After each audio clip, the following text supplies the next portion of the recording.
Hello and good afternoon friends, welcome once again to the CEC-UGC live lecture. Dear friends, as you know that in our previous sessions we have talked a lot on general organic chemistry, or I would say that as you know that we are carrying a series on general organic chemistry. In previous lecture we discussed about reaction mechanisms. Today also we are going to talk more on the reaction mechanism, and for this we have again with us in our studios Dr. Aprajita Chauhan. She is Associate Professor in Department of Chemistry, Aurobindo College, University of Delhi. Dr. Chauhan has almost 20 years of experience and she has done lots of research in the area of environmental science, environmental chemistry and organic synthesis. Taking advantage from her experiences, let's understand more about the reaction mechanism. Hello ma'am, welcome to the EduSet lecture. Thank you Geetika, thank you so much for introducing me. And in our previous lectures, as what we've done is we've just discussed the polarization effects in molecules. So today what we are going to take this further and discuss the polarization effects, the different types of fusions which result in an organic compound giving rise to different reaction intermediates, and the type of reactions that an organic compound can undergo depending on the structure of the substrate. This is a very important topic because just by studying few reaction mechanisms, we can cover up almost, or we can understand the basic concepts of reaction mechanisms which take part in organic chemistry. I hope this lecture would make it quite simple for you. And if we look in the last lecture, we left at resonance effect. So we'll take it up from there and we'll go into what are the significance of resonance effects. We know that resonance effect results in the molecule due to interaction between pi-pi bond, pi and the lone pair, pi and the positive charge, pi and the negative charge, provided they are in conjugation. Now, what is the significance of resonance effect? This resonance effect is able to explain the physical properties of some of the organic compounds which are otherwise difficult to understand. For example, if we look into the first case, in 1,3-butadiene, the C double bond C, that is between first and the second carbon, is slightly longer than that in alkenes, and C single bond C is slightly shorter than that in case of alkanes. Why does this happen? In that this bond length, this abnormality in bond length results due to interaction between the pi electrons, the pi and pi-pi interaction. And what we find is that the double bond has a partial single bond character and a single bond has a partial double bond character.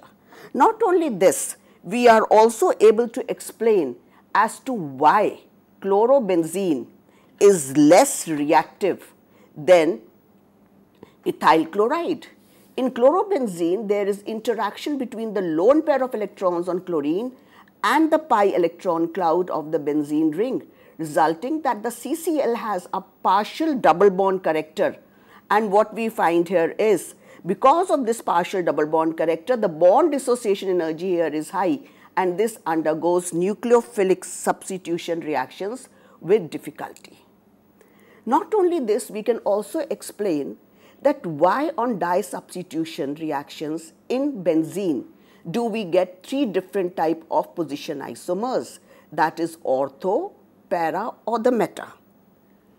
It is the group which is already present in the molecule which will decide where the second group will come. For example, those groups, in case of phenol, if we look, the group which is having oxygen has lone pair of electrons on it, and because of this lone pair of electrons on oxygen, it interacts with the benzene ring, as a result of which the electron density is more at ortho and para position. Now what happens is that the electrophile will come and make a bond, or it will attack at these positions, and this group is ortho and para directing.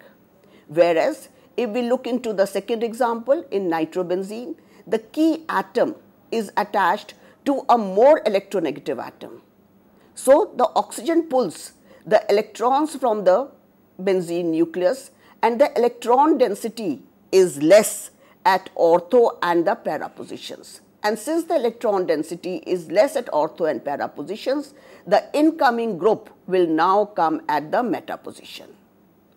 Not only this, on the basis of resonance effect, one can also explain the acidic strength and the basic strength of the organic compounds. When we have to discuss the acidic strength, what we do is, we will first convert the acid into its conjugate base, and then we will see the strength of the relative bases. I am talking of the relative acidity here, and then if we know that if the acid is strong, the base will be weak and vice versa. So what we have to do is, we have to first find out the strength of a base. Now what is a base? A base, according to Lewis acid base concept, a base is a substance which is an electron donor, and acid is a substance which is an electron acceptor. So anything which will increase the electron density on the basic site atom will increase the basicity of that species. So what we see is that if we are talking of a basicity in a group, then what we find is that as we go across the period, the basicity will decrease, because as the lone pair of electrons will increase, there will be repulsion between them, and the effort to give the electrons will be less. Whereas if we go down the group, the basicity will increase. Now, if the key atom which is responsible for basicity is same, then the groups which are exerting minus R effect or minus I effect will decrease the electron density on that basic site atom, and its basic strength will decrease. So what will happen? The conjugate acid will become strong. So if we look into these examples, then what we find is, in amide, this CHO group interacts with the lone pair of electrons on nitrogen.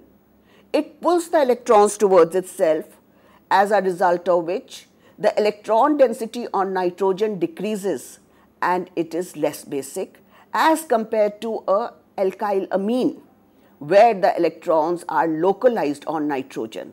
So what we find that if we have to talk, so these groups, the electron withdrawing groups like a carbonyl group or a nitrile group, when it is in conjugation with the basic site atom, it decreases the electron density because of minus R effect. Now similarly, if groups having minus I effect are attached to a basic site atom, then they will also decrease the basicity of that group. And what we find is that if we discuss the basicity of tri-substituted or substituted acids, carboxylic acids, then what we find is that a trichloroethanoic acid is a stronger acid as compared to dichloroethanoic acid, which is in turn stronger acid than an acetic acid. Because the conjugate bases are weaker, the conjugate base of trichloroacetate, that is the weakest base, as a result of which it is more stable, and the conjugate acid is the strongest acid. Now if we talk here, so what we find here is that this base is the weakest base because of the electron withdrawing 3 Cl groups here, which will decrease the electron density here, and this becomes stable. Not only this, on the basis of resonance effect, we can also explain the acidity of the formic acid and methanol. If we look into the formate ion, then in formate ion, the negative charge is delocalized over 2 oxygens, and this is a stable base. Whereas if I talk of methanol, then in methanol, because of the plus I effect of this methyl group, the electron density on oxygen increases, and this becomes a stronger base. So its conjugate acid is weaker. Now if we talk of phenol, a question which is mostly asked in exams is that phenooxide ion has more resonating structures.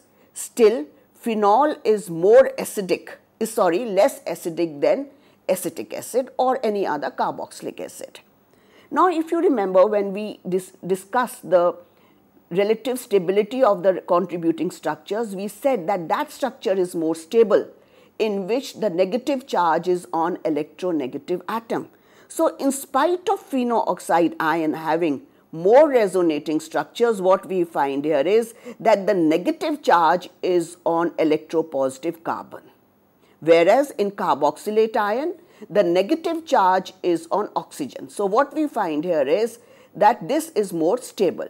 And secondly, what we observe is that the contributing structures are equivalent. So carboxylate base is more stable. So this carboxylic acid has more tendency to lose H plus and to become a base.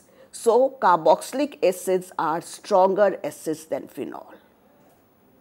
The next very important point or very important effect, which again induces polarity in the molecule and which is able to explain the unusual stability of alkenes, is the hyperconjugative effect. Hyperconjugative effect is also known as no bond resonance effect. It was put forward by Nathan and Baker to explain the unusual stability of alkenes. Now what we find is that this effect results in the molecule due to interaction between pi electrons, the pi bond and the sigma bond, provided they are in conjugation. So what we have to remember is they have to be in conjugation here. So what happens is that this pi electrons move and then this sigma electrons move here, and we find the next ionic structure which results due to hyperconjugation effect. What we observe in these different hyperconjugative structures is that there is no bond between this carbon and hydrogen. So this is also known as no bond resonance effect. These structures, the ionic structures, contribute less towards the resonating structures because in them there is one covalent bond is less than in the parent structure. So we say they contribute less. And at the same time, it is also, we can also explain that why magnitude of hyperconjugative effect is less than resonance effect. So the next point is, how do we explain the relative stability of the alkenes? If we look into the structures which are coming on the slide, that is, one structure is 2-methyl-2-butene and the second one is 3-methyl-1-butene. 2-methyl-2-butene is more stable because it has 9 alpha hydrogens. Greater the number of alpha hydrogens, more will be the hyperconjugative structures and more is the stability, as can be seen from the hyperconjugative structures here.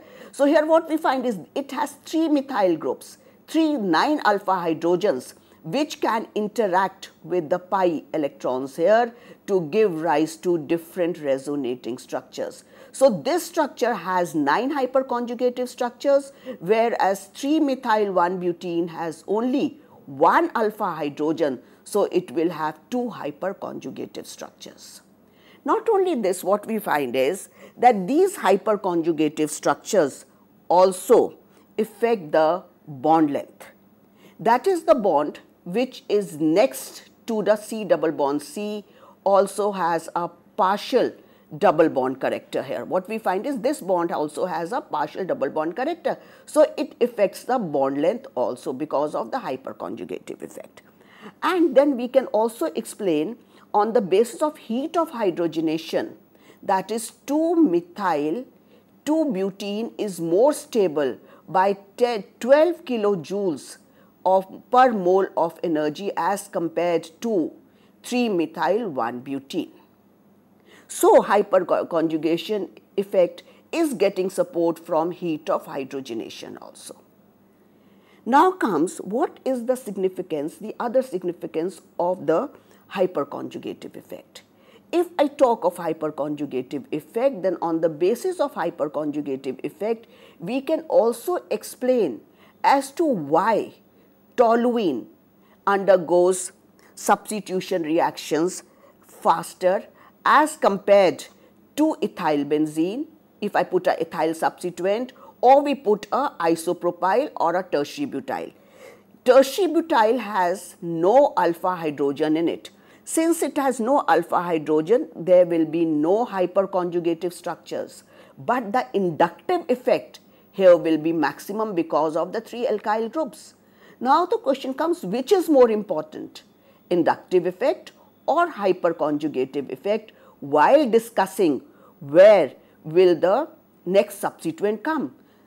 So if we look into this, what we find is because of the hyperconjugative effect, because of the no bond resonance effect, the electron density is more at the ortho and para positions. So this group will have, that is the methyl group, will have greater effect as a directive group, and this will undergo further electrophilic substitution reactions faster as compared to ethyl benzene, isopropyl benzene or tertiary butyl benzene.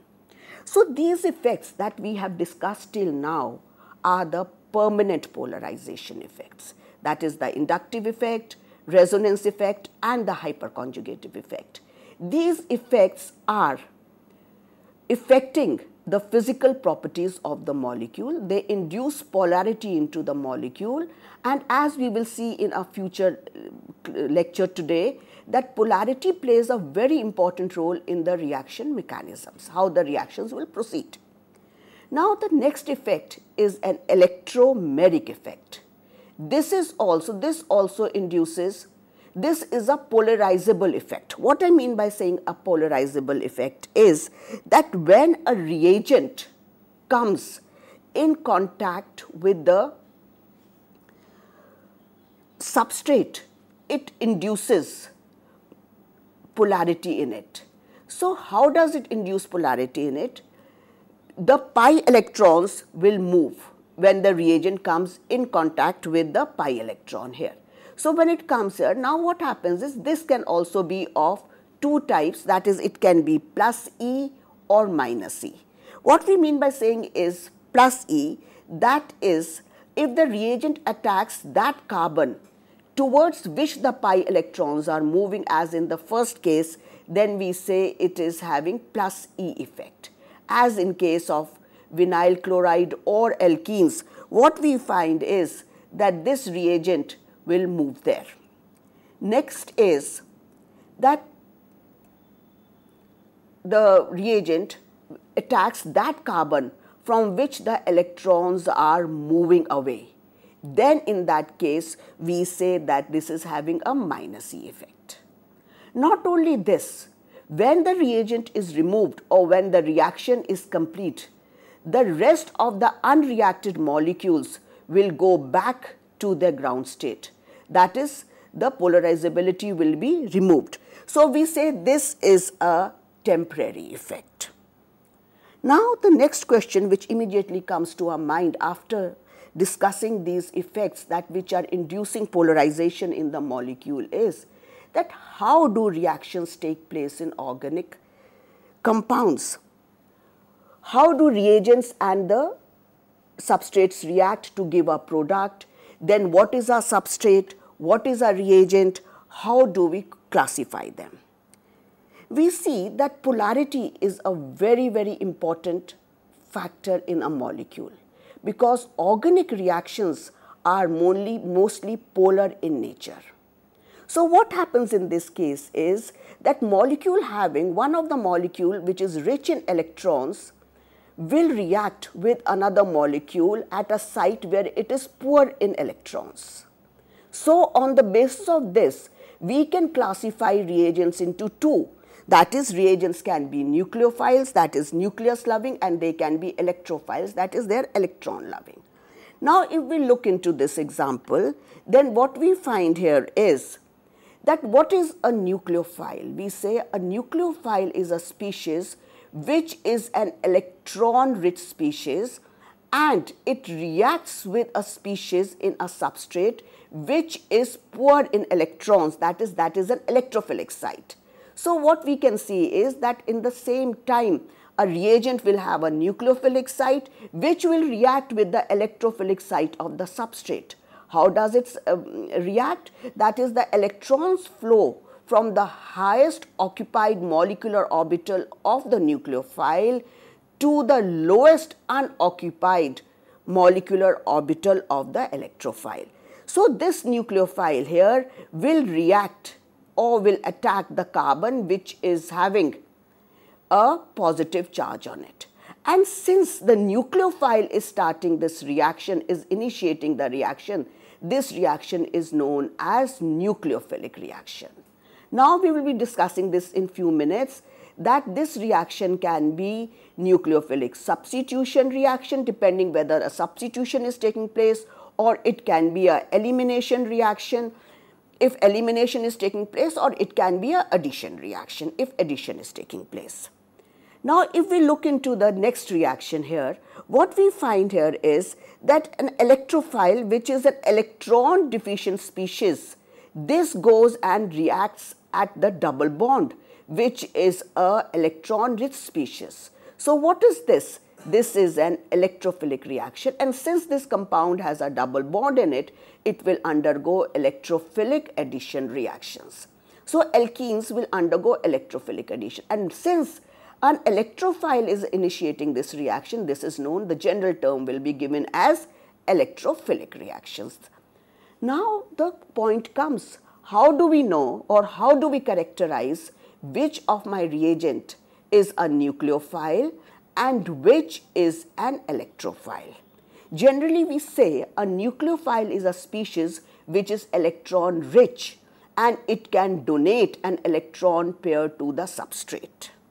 Now, a species can be a neutral nucleophile or it can be a charged nucleophile. A species can act as a nucleophile simply by donating its lone pair of electrons, and we say these are neutral species. As we see, water is acting as a nucleophile through lone pair of electrons on oxygen, it is a neutral nucleophile. Similarly, alcohol is also a neutral nucleophile, it is acting as a nucleophile through lone pair of electrons on oxygen. We can have anionic nucleophiles which act as nucleophiles through negative charge. So, when I say they act as nucleophile through negative charge, what we mean here is that OH minus is acting as a nucleophile through lone pair of electrons on oxygen. Not only this, a species can act as a nucleophile by donating its pi bond electron pair. What we mean here is that alkenes and alkynes can act as nucleophiles by donating their pi electrons. And if we look into the organometallic compounds like Grignard reagent or dialkyl cadmium, in this case the alkyl group is acting as a nucleophile by donating its sigma bond electron pair. An organometallic compound, the alkyl, there is a bond between the carbon and the metal atom, and it is the alkyl part or the aryl part which acts as a carb anion like species, or it acts like a nucleophile. Similarly, we have in the other four species, the two pairs also, tetraborohydride and tetrahydroaluminium. These are also acting as nucleophile through the negative charge on hydride ion. In all these species, what we observed was that we have one nucleophilic site, either R minus or the pi electron pair. But if we look into another set of very interesting example is that there are certain species which can act as nucleophile through two sites. For example, if we look into cyanide, then cyanide can act as a nucleophile through carbon as well as nitrogen. Similarly, what we observe is, like if we look into nitrite, nitrite can act as a nucleophile through lone pair of electrons on nitrogen as well as negative charge on oxygen. So, these nucleophiles, similarly a hydrogen sulfide can act as a nucleophile through negative charge on oxygen and sulfur. So, these nucleophiles are ambident nucleophiles, that is, they can act as nucleophiles through two sites. Now, before we go on further, what we have to see, what is the relationship between the nucleophilicity and the basicity. We've already discussed that lowest bases are those which are electron pair donors. That is, they will donate a pair of electrons. Similarly, we've discussed what is a nucleophile. Nucleophile can also donate electron pair. So, there is a relationship between base and a nucleophile. Basicity is a measure of base strength. It tells me how strong a base is, and it is a thermodynamic property. We have to remember this.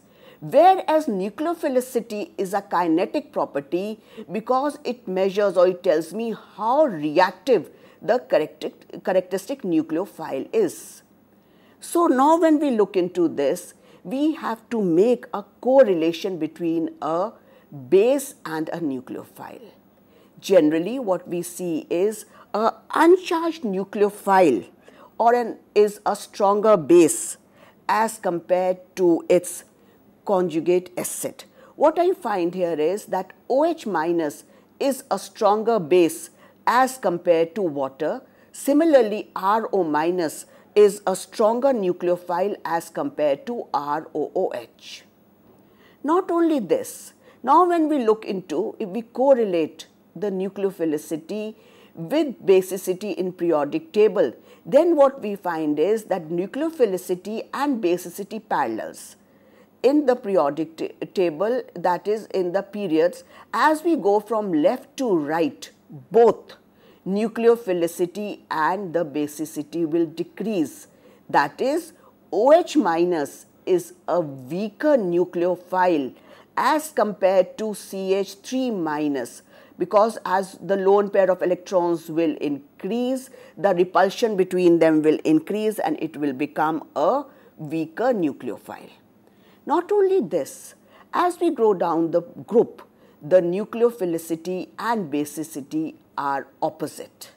That is, basicity will decrease as we go down the group, but the nucleophilicity increases, because as the size of the iodine atom or ion becomes larger, the polarizability that becomes more, and I minus acts as a stronger nucleophile.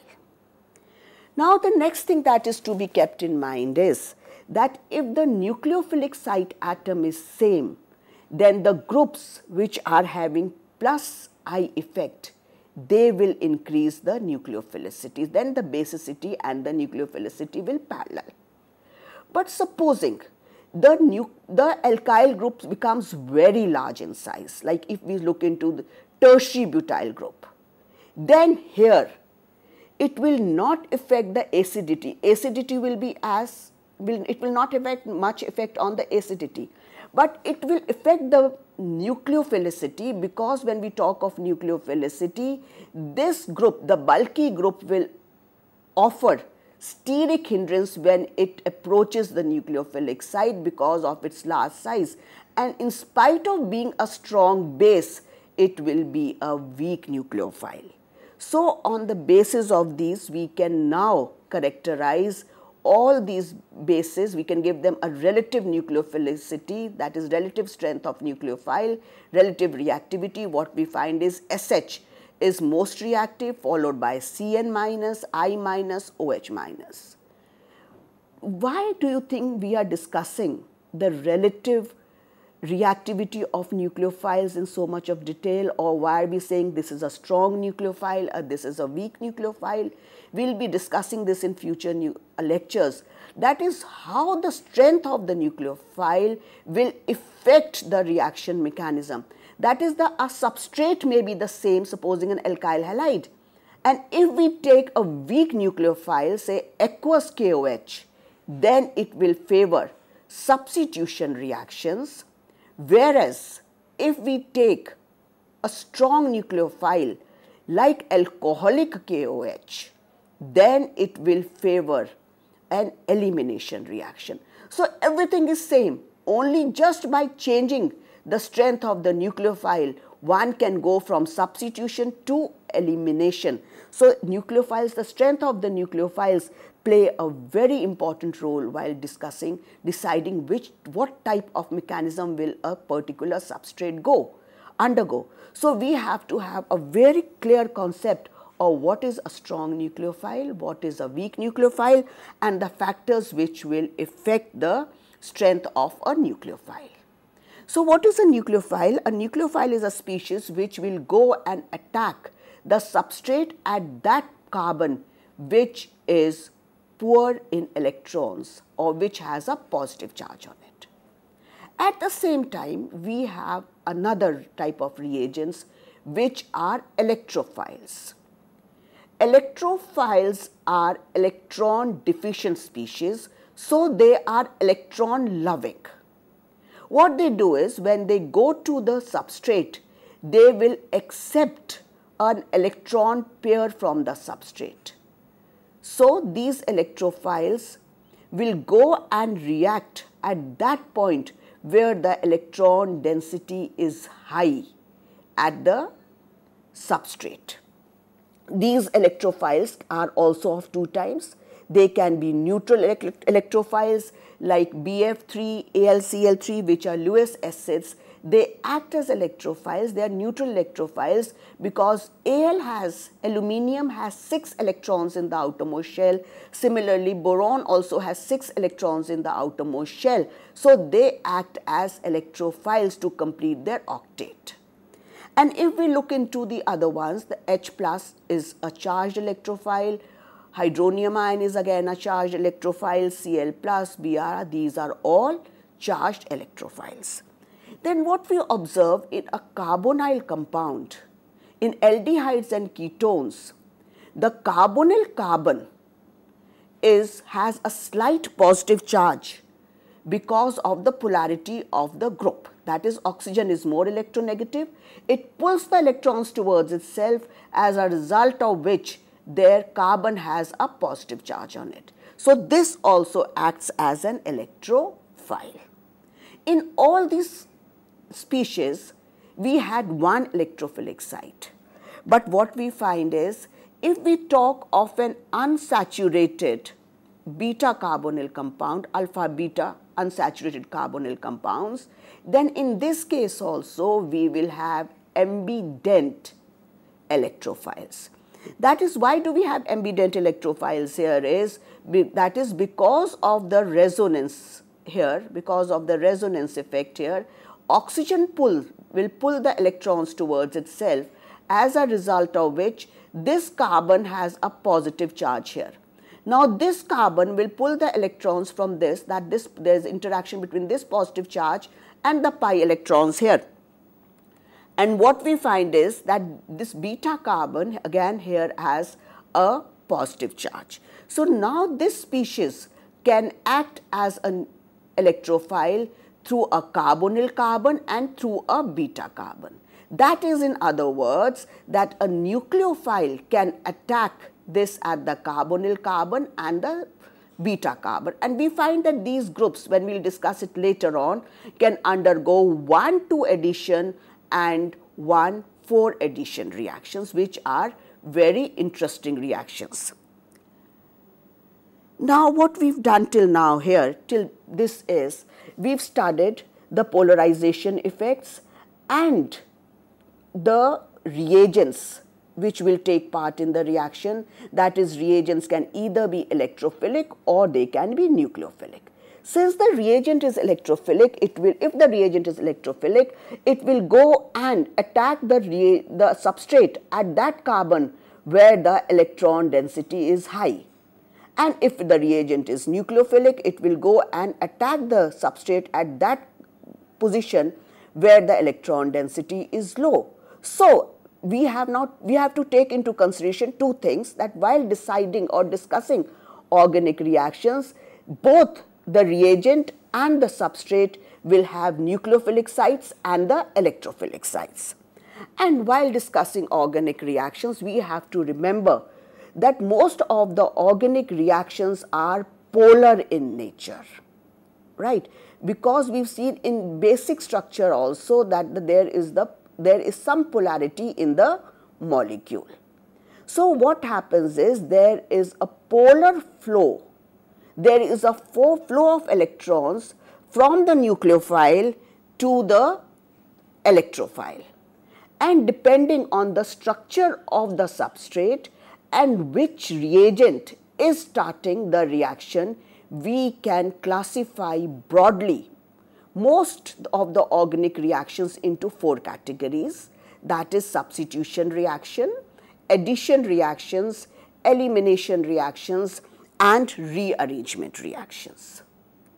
Now what we find is that substitution reactions are characteristic reactions of saturated compounds like alkanes, alkyl halides, alcohols, and even benzene, in spite of being unsaturated, undergoes substitution reactions, because if it undergoes addition reactions, it will lose its aromatic character.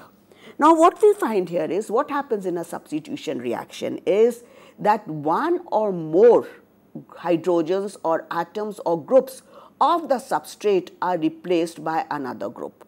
For example, if we see in case of alkyl halides or in case of alkanes, then what we find is that in case of alkanes, the chlorine atom slowly replaces the hydrogen of methane.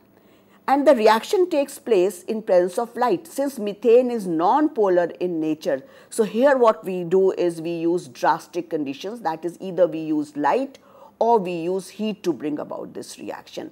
And we get a mixture of compounds, and this is an example of a free radical substitution reaction. If we look into the third example, this is an example of a nucleophilic substitution reaction. Why a nucleophilic substitution reaction? Because here carbon has a positive charge on it, slight positive charge on it, because it is attached to a chlorine which is more electronegative. So what will come and react, or what will come and attack at this carbon is the OH minus of the group, OH minus from the NaOH. So this is an example of nucleophilic substitution reaction. Whereas if we look into benzene, then benzene of course it undergoes electrophilic substitution, because in benzene the electron density is more on the benzene ring, so then electrophile will approach it. If we talk of an unsaturated compound like an alkene, alkyne, or an carbonyl compound, then these compounds undergo addition reactions to give us saturated compounds. So what we find in case of alkenes is that alkenes react with reagents like bromine, and it is the positive part of the bromine, there is slight polarization in bromine. When it comes near to the double bond, the polarization is induced in bromine, and bromine, the positive part, will approach the double bond, and we will get a addition compound, that is 1,2-dibromo. So this is an addition reaction which is initiated by an electrophile. So we say this reaction is an example of electrophilic addition reaction. Now if we look into the second reaction, then second here, this is a carbonyl compound. Here the carbon has a positive charge, slight positive charge on it, because the oxygen is more electronegative. So what approaches here is CN, and what we get here is a cyanohydrin, which is an addition compound, and this is an example of nucleophilic addition reaction. Reactions which are opposite to addition reactions are elimination reactions. What happens in elimination reactions is that a molecule loses 2 atoms or groups from adjacent carbon atoms to form an unsaturated compound. This elimination is not necessary that it will always be from adjacent carbon atoms. It can be, the elimination can be from the same carbon also, and then it can be from the isolated carbons also, and this again we will be discussing in detail later on. So here what we've seen is that bromoethane undergoes dehydrohalogenation, that is hydrogen and bromine is removed when it reacts with alcoholic KOH to form a alkene. Now see, if you please, I want you to just take this in mind, that here what we are using here is alcoholic KOH. And this alcoholic KOH is a strong nucleophile, because in this case, the nucleophile will be a C2H5O minus ion. Whereas if we talk of nucleophilic substitution reaction, I talk of the same molecule, that is the alkyl halide, and we do the reaction with aqueous KOH, then in that case substitution takes place. So nucleophile plays a very important role in deciding where the reaction will be elimination or a substitution reaction.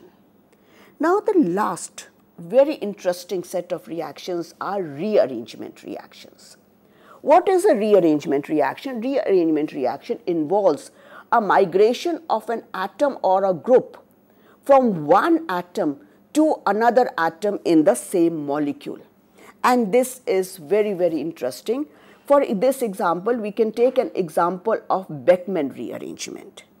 Beckmann rearrangement is an intramolecular rearrangement. It gives us insight into finding out the configuration of oximes. So when I look into this structure, the first structure, this is an example of an oxime, acetophenone oxime. Now when we do the reaction with concentrated sulfuric acid, it undergoes intramolecular rearrangement. And in this intramolecular rearrangement, what happens is that the group which is trans to the OH will migrate, and we will get a substituted amide. When we get this substituted amide, the structure of the substituted amide will tell us whether this oxime is syn. What we mean by saying syn is that the groups having higher priority are on the same side of the double bond, or it is anti, that is they are on the opposite side of the double bond. So when this reacts, sulfuric acid, the H plus from sulfuric acid reacts with the oxime, it goes and reacts with the OH here and OH here, and we get a protonated carb group here. This is lost off as water. Now the thing is, we have a positive charge on nitrogen, but we know that a species in which positive charge is on carbon is more stable as compared to one in which the positive charge is on nitrogen. So what happens here is, now this group, the phenyl group, migrates to the nitrogen. This phenyl group migrates from here to this nitrogen here, and the carbon has a positive charge here.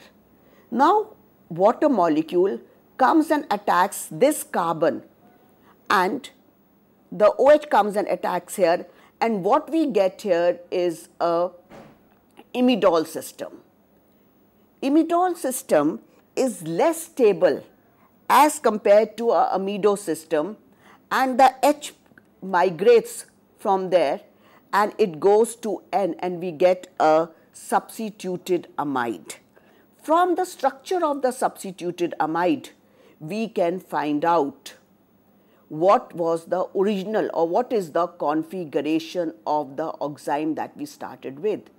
The group which is substituted at the N, at the substituted amide, that group is the one which is trans to OH, and we are able to figure out what is the configuration of the starting oxime.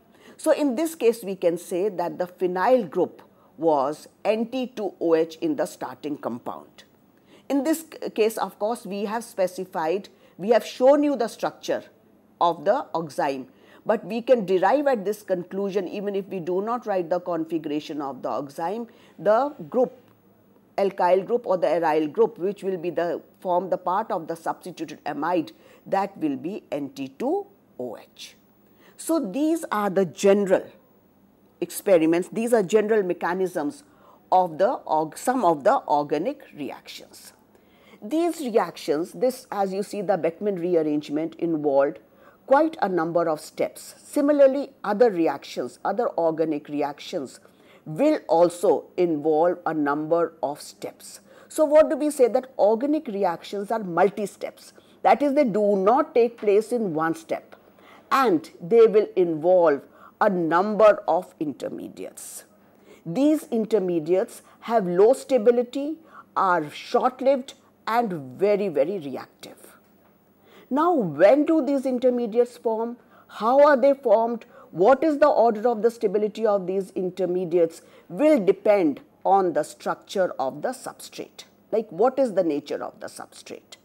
And it is very, very essential to know the stability of the intermediate, because it is the stability of the intermediate, the polarization of the molecule, the polar solvent, which will help or which will affect a reaction.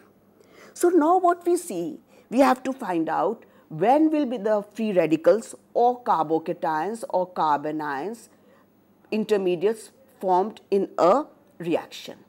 Normally what we find is that when a compound is non-polar. Now the question arises, what kind of a cleavage will an organic compound undergo? If an organic compound is non-polar in nature, just like alkanes, in alkanes the bond is generally, if I look into the first example, the bond is between carbon and carbon in case of propane. So here the electrons are shared between carbons in which there is no difference in electronegativity. So first of all, the cleavage of this bond is difficult. The cleavage is either brought about by a light or heat. And then the bond cleaves in such a manner so that each of the departing species goes with one electron. And as a result of that, what we get here is free radicals. So if I look into free radicals, each species that we've got has one odd electron. And please remember, this electron which it has is the electron which it had contributed in the original state towards bond formation. So free radicals, in spite of having an odd electron, are electrically neutral. So when does a free radical or when does a homolytic cleavage takes place? If the substrate is non-polar, then a homolytic cleavage takes place. For example, even chlorine undergoes homolytic cleavage to form Cl free radicals. Next, what we find is that there are certain species like peroxides. Like here what I've shown you is a tertiary butoxide, peroxide. This is unstable. So if we heat it slightly, this forms free radicals. And these free radicals then help in generating free radicals from other species. So we call these free radicals, these species, as free radical initiators. Now, what is the structure of the free radical? If you look into free radical has 7 electrons. Out of these 7 electrons, 6 are involved in bond formation and 1 is an unpaired electron. So free radicals are paramagnetic in nature and they can be detected by electron spin resonance. They are neutral species. And the carbon, which is central carbon, it is sp2 hybridized. This sp2 hybridized carbon is attached to 3 other hydrogens or 3 other carbons, and it has a trigonal planar structure. But if this is attached, say if this carbon was attached to a more electronegative species, like if it was attached to a trifluoromethyl species, then in that case it would have a pyramidal shape. And if we look into this pyramidal shape and the 3 groups which are attached to this carbon, if they were different, then this would be chiral. But this is non-resolvable, that is, we will not be able to separate the 2 forms because of the rapid inversion. One form will rapidly go into the other form. But nevertheless, this is the structure of it. So what are free radicals? If we quickly revise it, free radicals are very reactive species because they have one unpaired electron. So since they have one unpaired electron, they do not have to go hunt for a positive species or for a carbocation or a carbon ion, they can just go and react with any neutral atom and initiate a chain reaction. For example, a very, very simple example in daily life is cancer.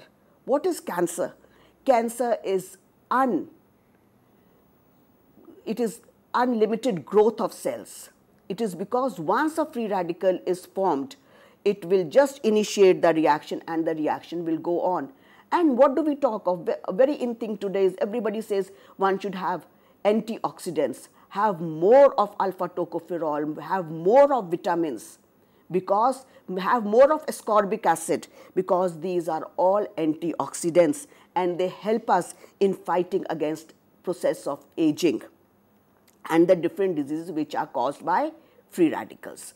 Now, if I talk of the stability of a free radical, it is very important to talk of the stability of the intermediates, because it is the stability of the intermediates which will tell us which reaction product will be feasible or what is the chances of greater percentage of one product as compared to another. When I talk of the stability, we say the more stable the intermediate is, more are its chances of converting into the product. Why? Because then the chances of effective collisions will be more. If it is less stable, it will immediately dissociate, or it will not be able to isolate it, it will not be able to take part in the reaction. So the more stable the intermediate, more are the chances of it being converted into the product. So what we find here is that a tertiary free radical is more stable as compared to a secondary alkyl free radical, which in turn is more stable than a primary alkyl free radical. The stability here again can be explained on the basis of hyperconjugative effect. Here the hyperconjugative effect results due to interaction between this odd electron and the sigma electrons, as a result of which this odd electron is delocalized over 3 hydrogens here. But if we were having a trialkyl, this would be delocalized over 9 hydrogens, in the other case over 6 hydrogens, and hence the stability of the free radicals. If we look into the benzyl free radical or an allyl free radical, these are more stable than alkyl free radicals because these are stabilized because of the resonance effect. That is, here the interaction is between the odd electron and the pi electrons. So these are more stable.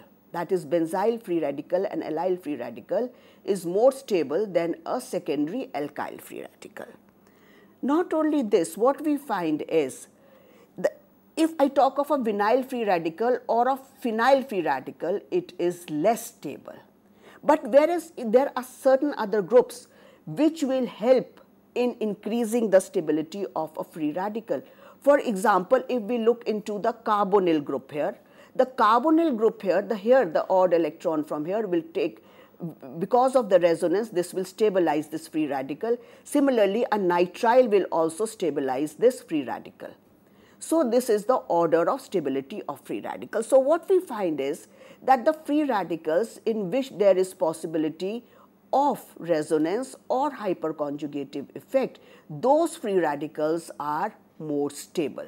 So what we find is a phenyl free radical is least stable and a benzyl free radical is more stable because of the resonance effect there. So these are the free radicals. So when are the free radicals formed? Free radicals are formed when there is the R species is non-polar.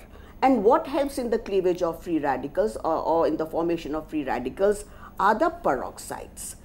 And secondly, what we find is that these free radicals, like we find that peroxides and azo compounds help in the formation of free radicals.